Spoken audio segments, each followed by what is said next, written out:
Hello grade 10 students. How are you? Hope you are ready for today's lesson. Make sure that you have your books, notebooks and pens ready with you. English 802, Unit 7, Lesson 5. Today's lesson is about present perfect with already and yet. Let's start with our objectives.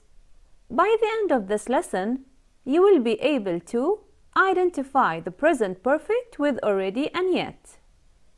Write sentences using the present perfect with already and yet. And produce a paragraph using a given to-do list. Read the following sentence. I have already finished 20 pages. I haven't finished my reports yet. Have you organized the closet? I have already organized my closet. I haven't organized my closet yet. Have you washed the plates yet? Yes, I have. No, I haven't.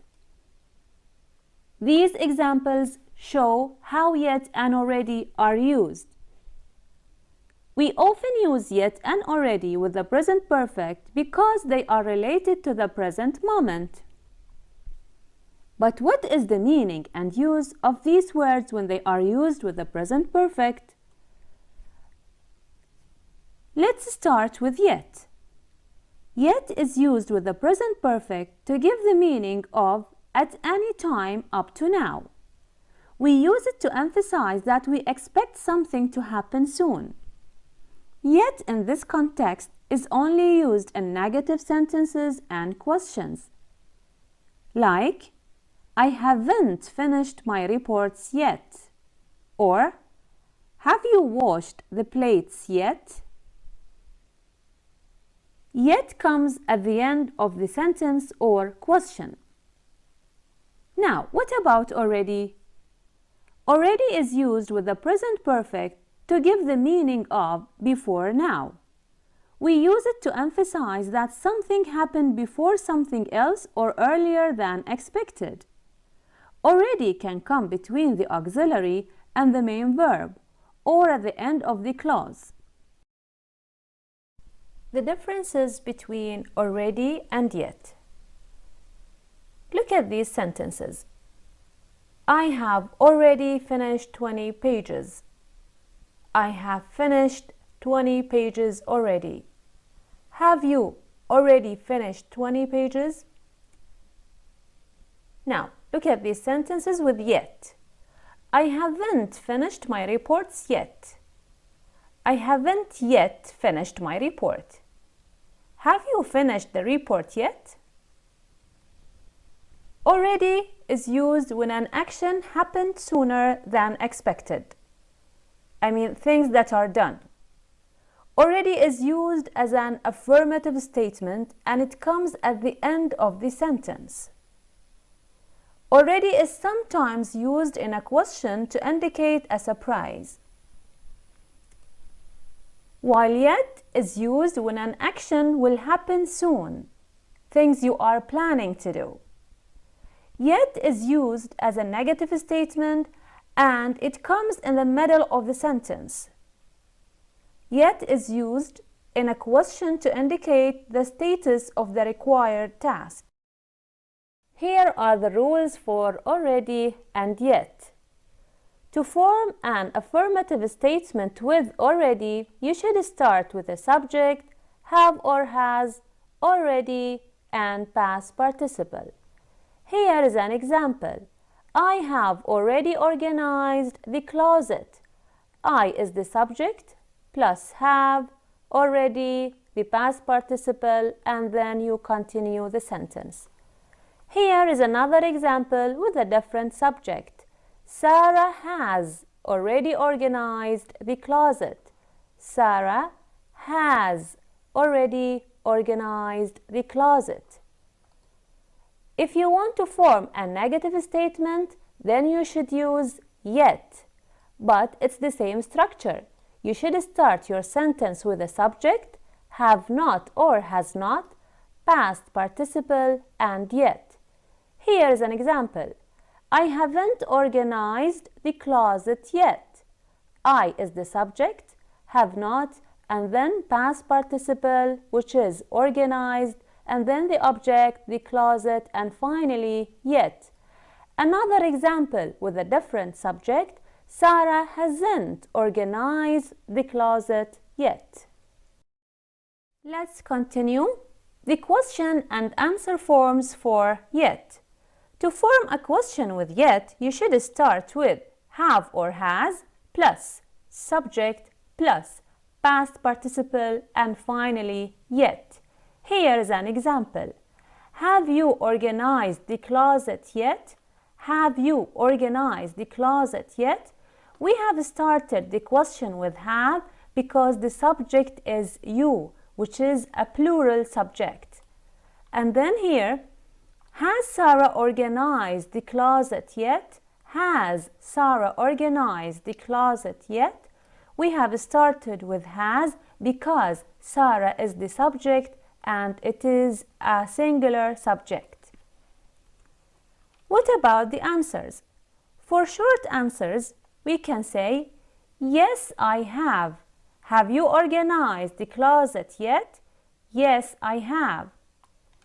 Now here, has Sarah organized the closet? Yes, she has. Yes, she has.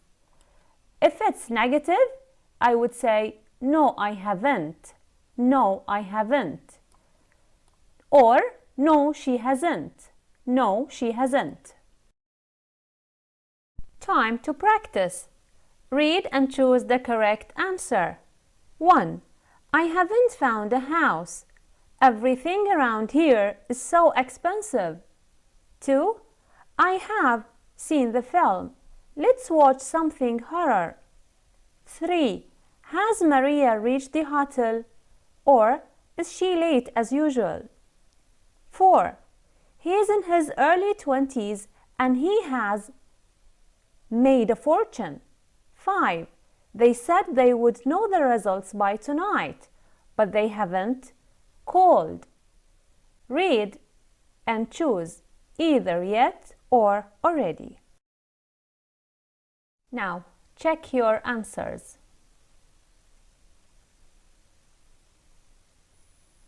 Great job!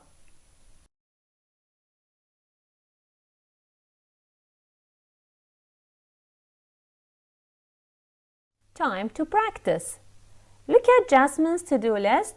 Write sentences about what Jasmine has already done and what she hasn't done yet. This is Jasmine's to-do list and you have to add 2 to 4 things to her list. Here are the rules. You can read them again. They would help you writing your sentences correctly. Don't forget to write the sentences and add 2 to 4 as required. Apply the punctuation rules. Write the sentences using the present perfect with already and yet. And don't forget to check your spelling. Here are some suggested answers. Jasmine has already checked her emails. She hasn't talked to Sarah about the project yet. She has already done her homework. She hasn't gone shopping yet. She has already organized her room. She hasn't revised for the final exams yet. She has already helped her mother with the cooking. Now, write an email to your manager, Kate, about Jasmine's performance using to-do list below. Write the sentences using already and yet. Don't forget to have a look at the writing checklist before you write. Here is a suggested answer. Let's read it together. Dear Mrs. Kate, I'm writing this email as you have requested regarding Jasmine's performance. Jasmine has been given different tasks to do. She has been informed to complete them by the end of the day. I have personally noticed that she has made great efforts this morning. She has checked all the emails, written a detailed report and sent it to me as required. However, it seems that she hasn't talked to Sarah about the project and checked the stock list yet. She said that writing the report was time-consuming. The good thing, however, is that she has organized most of the office work, and almost everything is now in the right place. This means that out of the 5 tasks she has been given, she has already finished 3. I'm sure that she will do much better in the upcoming weeks. Best regards, Noor. This is the end of the lesson. Thank you for your attention.